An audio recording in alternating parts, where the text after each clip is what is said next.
కేశవ నీ చరణ పదము మాకు ప్రేరణం.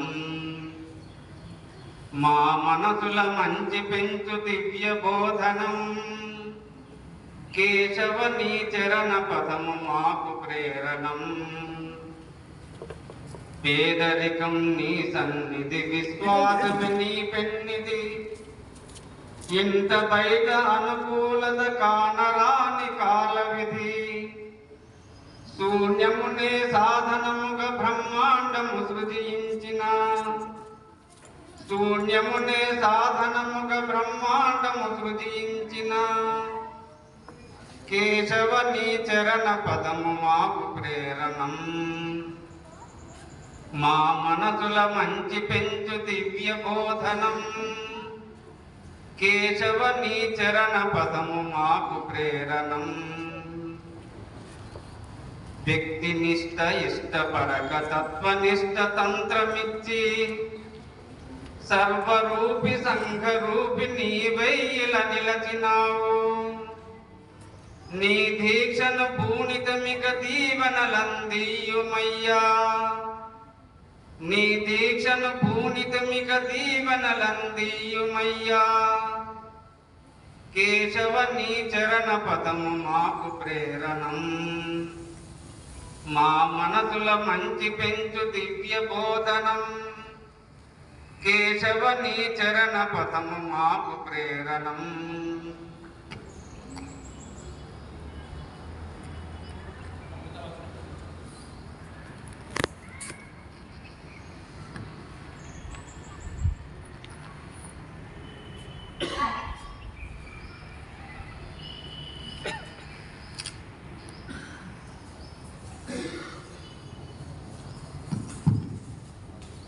పరమ పూజనీయ డాక్టర్ జి లాన్నార్ ఈ ప్రపంచంలో సమస్యలన్నిటినీ పరిశీలించగల శక్తి సంఘటనకు మాత్రమే ఉన్నదని నేను అత్యంత విశ్వాసపూర్వకంగా చెబుతున్నాను.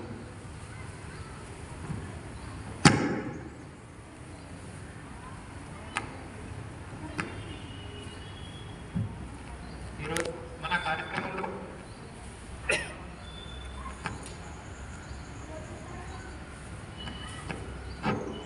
డాక్టర్ సురేందర్ రెడ్డి గారు, వారు ప్రాంత ఘోష ప్రముఖగా, ప్రాంత శారీరక ప్రముఖగా అనేక బాధ్యతలు స్వీకరించారు. ఆరోగ్య భారతి పని చాలా కాలం పాటు చూశారు. వారు మన కార్యక్రమంలో ఉన్నారు. అట్లాగే బాలరెడ్డి గారు సంఘ ప్రచారక, భగవాన్ వేదికమైనటువంటి మన మహా సహసంఘటన శ్రీ కస్తూరి రంగన్ గారు, అదేవిధంగా ఆత్మీయమైనటువంటి స్వయం సేవకులు, మాతృమూర్తులు, సోదరులు, చిన్నారులు అందరికి కూడా ఈ ఉగాది నామ సంవత్సర శుభాకాంక్షలు. ఒకసారి మనం పురాణంలోకి వెళదాము. పురాణంలో ఒక చిన్న సంఘటన, అది ఒకసారి గమనిద్దాం. బ్రహ్మ సృష్టిని మళ్ళీ ప్రారంభించాడు. బ్రహ్మ సృష్టిని తిరిగి మళ్ళీ ప్రారంభించాడు. నేను మళ్ళీ అని 2 సార్లు ఆ పదాన్ని ఉపయోగించాను కదా. అంటే బ్రహ్మ సృష్టి కార్యం మొత్తం పూర్తి చేసుకున్న తర్వాత వారు యోగ నిద్రలోకి వెళ్తారు. అట్లా యోగ నిద్రలోకి వెళ్ళే సమయంలో మామూలుగా యోగ నిద్ర వెళ్తున్నప్పుడు ప్రళయం వచ్చేస్తుంది. ప్రళయం వచ్చేసి ఈ లోకాలన్నీ కూడా మునిగిపోతాయి. అట్లా యోగ నిద్రలోకి వెళ్ళేటువంటి సమయం. ఈ సమయాన్ని జాగ్రత్తగా గమనించినటువంటి సోమకాసురుడు అనేటువంటి రాక్షసుడు బ్రహ్మ దగ్గర ఉన్నటువంటి ఏవైతే జ్ఞానము అయినటువంటి వేదాలు లేవు వాటిని పైన కన్నుపడు. కాబట్టి నిద్రలోకి వెళ్తున్న సమయం చూసి ఈ సోమకాసురుడు ఈ 4 వేదాలను కూడా తస్కరించేసి తీసుకొని సముద్రంలో అడుగు భాగంలో వేచి చూస్తూ ఉంటాడు ప్రళయం కొరకు. ఇంకా కొన్ని రోజుల సమయం ఉంటుంది. బ్రహ్మదేవునికి ఈ విషయం ఒకసారి గమనించినప్పుడు వెంటనే విష్ణువుకి ఈ విషయం తెలియజేస్తాడు. ఇదిగో ఇట్లా సోమకాసురుడు మరి విశ్రాంతి తీసుకుంటాడు. దానిలో ఒక చక్కటి దేవాలయం ఉంది. ఆ దేవాలయంలో అందరూ కూడా విశ్రాంతి తీసుకుంటారు. రాత్రి అయింది, చిమ్మ చీకటి, ఏం కనబడలేదు. ఉదయం అయిన తర్వాత అందరూ లేచిపో. అర్ధరాత్రి అందులో 10 మందిలో ఒక ఆయన లేచారు. దొంగలు వస్తారేమో, దొంగలు వచ్చి మా సొత్తు అంతా కూడా ఎత్తుకుపోతారేమో, మా డబ్బులన్నీ కూడా ఎత్తుకుపోతారేమో, మమ్మల్ని చంపేస్తారేమో. కాబట్టి ముందు వరుసలో నేనే ఉన్నా కదా, కాబట్టి మరి నన్నే ముందు చంపుతాను. కాబట్టి నేను ఏం చేశానంటే లేచి ఆ వెనక వరుసలో వెళ్ళి పడ్డాడు. రెండో వ్యక్తి తను కూడా అదే విధంగా అనుకున్నాడు. దొంగలు వస్తారు, చంపుతారు, ఎత్తపోతారు. తను కూడా మధ్యలో లేచి మళ్ళీ వెనక్కి. ఇట్లా 3వ వ్యక్తి, 4వ వ్యక్తి, 5వ వ్యక్తి, 6, 7, 8. అటువంటి పరిస్థితిలో డాక్టర్ జీ యొక్క జన్మ ప్రారంభమైంది. నాకు తెలిసి వారు కారణ జన్ములు అయి ఉంటారు. బట్ అక్కడి నుండి ప్రారంభమైంది వారి యొక్క ప్రయాణం.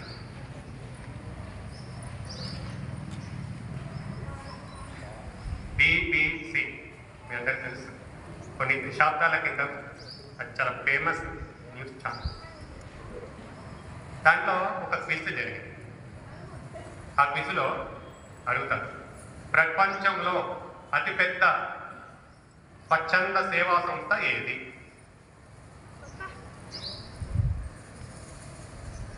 అక్కడ ఉన్న వాళ్ళు ఎవరు చెప్పలేకపోయారు. తర్వాత క్విజ్ మాస్టరే జవాబు చెప్పారు, రాష్ట్రీయ స్వయం సేవక్ సంఘ్. దాన్ని ప్రారంభించినటువంటి వారు ఆద్యులు డాక్టర్.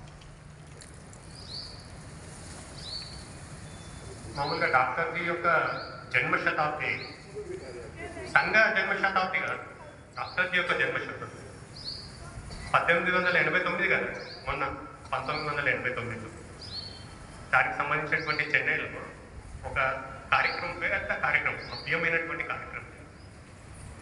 ఆ కార్యక్రమానికి ఇట్లనే 3, అందులో ఒక ముఖ్య అతిథి కూడా వచ్చారు.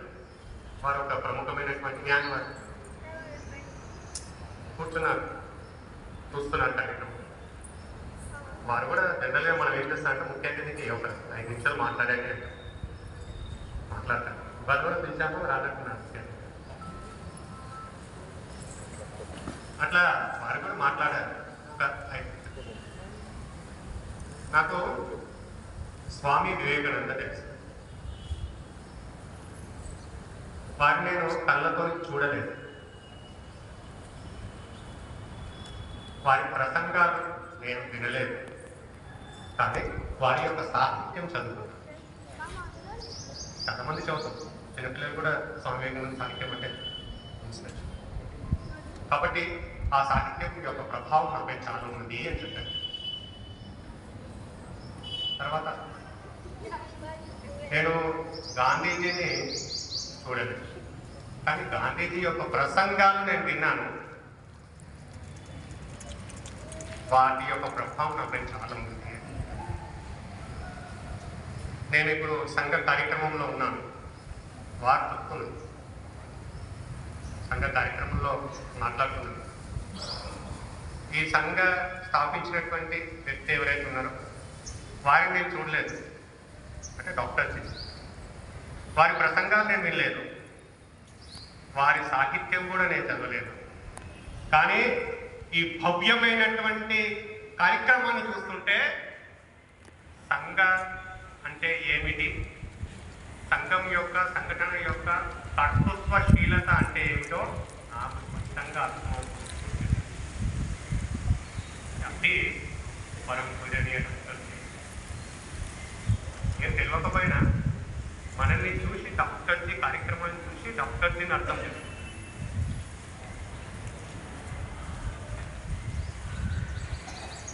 ఇట్లా డాక్టర్ జీ జననము నాగపూర్లో రామయ్య బలిరామ్ పంత్ రేవతి బాయి దంపతులకి 5వ సంతానం. చిన్నప్పుడే ఒక 12వ ఏట ప్లేగు వ్యాధి, ఇద్దరు కూడా పరంపర చిన్నప్పుడు 12వ ఏట. మామూలుగా వారి నాగపూర్ ఆ ఏరియా కాబట్టి బాలగంగాధర్ తిలక్ యొక్క ప్రభావం పడిపోయింది. అంతకంటే ఎక్కువ శివాజీ మహారాజ్ యొక్క వారి యొక్క ప్రేరణ ఎక్కువగా ఉంది. ఇట్లా ఆ రోజుల్లో వందే మాతరం అంటే సర్క్యులర్ ఉండేది, జైల్లో వేయడము. నేను ఏ విద్యాభ్యాసం ఏ పాఠశాలలో చదువుకుంటున్నాను అక్కడ వందే మాత్రం అనుకుని ఉండలేదు కాబట్టి ఏదో అట్లా వెళ్ళాలి, మళ్ళీ పాఠశాల మారుతుంది, మళ్ళీ ఇంకో పాఠశాలకు వెళ్తున్నాడు, అక్కడ మళ్ళీ ఇంకో పాఠశాల మారుతాడు. అక్కడ ఉన్నటువంటి ఏవైతే కమిషనర్ ఉన్నారో ఆంగ్లేయ అధికారి ఆయనకు సలాం చేయలేదని ఇంకొక స్కూల్కి మార్చి వారి యొక్క ప్రకారమైనటువంటి దేశభక్తి అలా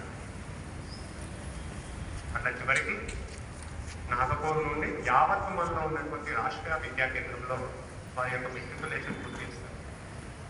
పై చదువుల నిమిత్తం కలకత్తా వెళ్తారు. కలకత్తా నేషనల్ మెడికల్ కాలేజ్లో వైద్య వృత్తిని విద్యను ప్రారంభిస్తారు. అక్కడ విప్లవ కార్యకలాపాలకి పెద్దపీట ఉంటుంది. అక్కడ అనుశీలన సమితిలో వాళ్ళు చేరుతారు. కాంగ్రెస్లో చేరి అక్కడ దానికి ఆ ఏరియాకి సెక్రటరీ అవుతారు. కాంగ్రెస్లో ఆ ప్రాంతానికి సంబంధించినటువంటి కార్యదర్శిగా జాతీయ కాంగ్రెస్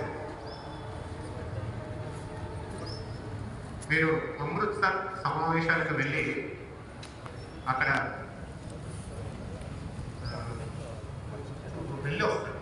ఎందుకంటే అది చాలా ఇంపార్టెంట్. ఏంటంటే జలియన్ వాలాబాగ్ ఏదైతే సంఘటన జరిగింది దాని తర్వాత జరిగినటువంటి సమావేశాలు అక్కడికి వెళ్తారు, సమావేశంలో పాల్గొంటారు. ఆ తర్వాత నాగపూర్లో సమావేశాలు జరుగుతాయి.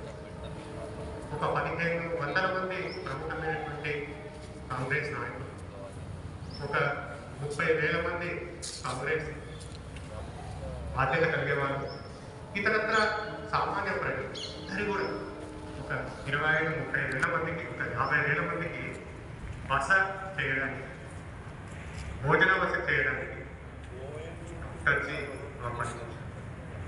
బ్రహ్మాండంగా ఇట్లా కాంగ్రెస్లో కూడా రాష్ట్రీయంగా పనిచేస్తుంది. ఒకవైపు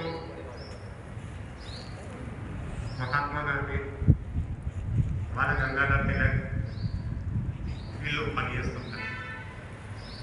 బాల గంగాధర్ తిలక్ హఠాత్తుగా పరంపరిస్తారు. ఈ యొక్క ఉద్యమం తగ్గుతుందేమో అని వారికి అభివృద్ధి కలిగిస్తుంది. ఏ తీవ్రతతో ముందుకెళ్తుందో అది తగ్గుతుందేమో అనిపిస్తుంది.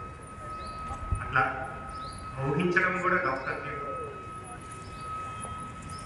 ఆ తర్వాత గాంధీజీ సాంప్రదాయకంగా పిలిపించినప్పుడు సాంప్రదాయకంగా పాల్గొంటారు. అనేకమైనటువంటి బహిరంగ సభల్లో రెచ్చగొట్టే ప్రసంగాలు చేశారు. డాక్టర్ జీని కోర్టుకు పిలుస్తారు.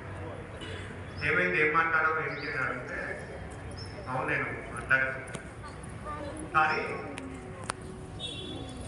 ఒక విదేశీ శక్తి, ఒక భారతీయుడిని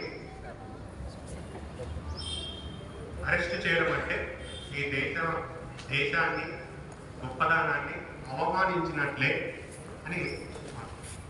అంటే ఆ రెచ్చగొట్టే ప్రసంగం కంటే నువ్వు ఇప్పుడు మాట్లాడినటువంటి మాట చాలా కఠినమైనటువంటి విషయం ఉంది. అందుకే ఇంకో 2 సంవత్సరాలు ఎక్కువ.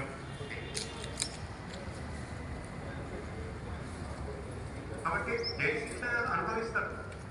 2 సంవత్సరాలు జైల్లో ఉంటూ ఉంటారు. జైల్లో ఉండి మళ్ళీ తిరిగి వస్తారు. అప్పుడే ఇలా ఉద్యోగం